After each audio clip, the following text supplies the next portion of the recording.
കോട്ടരമ്പ ശല്യത്തിൽ പൊറുതിമുട്ടി വീട് ഉപേക്ഷിക്കേണ്ട അവസ്ഥയിലാണ് മൂന്നംഗ കുടുംബം. പാലക്കാട് അരനല്ലൂർ എസ്റ്റേറ്റ് പടി സ്വദേശിയും മൊയ്തീനും കുടുംബവുമാണ് കോട്ടരമ്പ ശല്യത്തിൽ ദുരിതം അനുഭവിക്കുന്നത്. നൂറുകണക്കിന് കോട്ടരമ്പകളാണ് മൊയ്തീന്റെ വീടിനകത്തും പുറത്തും.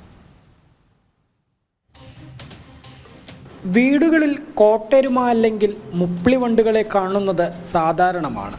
എന്നാൽ അവ കൂട്ടമായി എത്തിയതോടെ വീട് തന്നെ ഉപേക്ഷിച്ച് പോകേണ്ട അവസ്ഥയിലേക്ക് എത്തിയിരിക്കുകയാണ് അലനല്ലൂർ എസ്റ്റേറ്റ് പടി സ്വദേശി മൊയ്തീനും കുടുംബവും.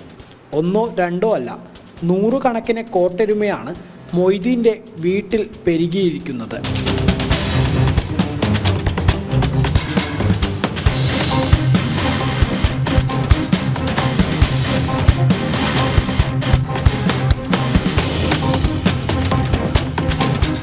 കോട്ടരുമകൾ മനുഷ്യൻ്റെ ദേഹത്ത് വന്നിരുന്നാൽ ആ ഭാഗം പൊള്ളും.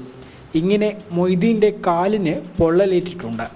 ശ്വാസം മുട്ടലും കണ്ണെരിച്ചിലും ഉൾപ്പെടെ ഉണ്ടായെന്നും മൊയ്തീൻ പറയുന്നു. ഇതിന് വമ്പ ശല്യമുണ്ട്. എന്താണെന്ന് ചെയ്യാൻ കൊടുത്തല്ലോ നമ്മൾ മരുന്നൊക്കെ അടിച്ചു കഴിഞ്ഞാൽ അപ്പോൾ തൽക്കാലം പോവും. അത് കഴിഞ്ഞാൽ പിന്നെയും വരികയാണ് അതേമാതിരി തന്നെ. അപ്പോൾ അത് പിന്നെ അതുപോലെ അടിച്ച് കളയണത് വളരെ ബുദ്ധിമുട്ടാണ്, ദുഷ്കരമാണത്.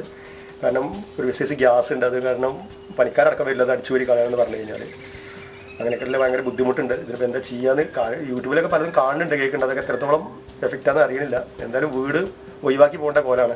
പ്രശ്നപരിഹാരത്തിന് പല വഴികൾ നോക്കിയെങ്കിലും യാതൊരു ഫലവും ഉണ്ടായില്ല. നിലവിൽ വീട് തന്നെ ഉപേക്ഷിച്ച് പോകാനുള്ള ഒരുക്കത്തിലാണ് തങ്ങളെന്ന് കുടുംബം പറയുന്നു. ജനം, പാലക്കാട്.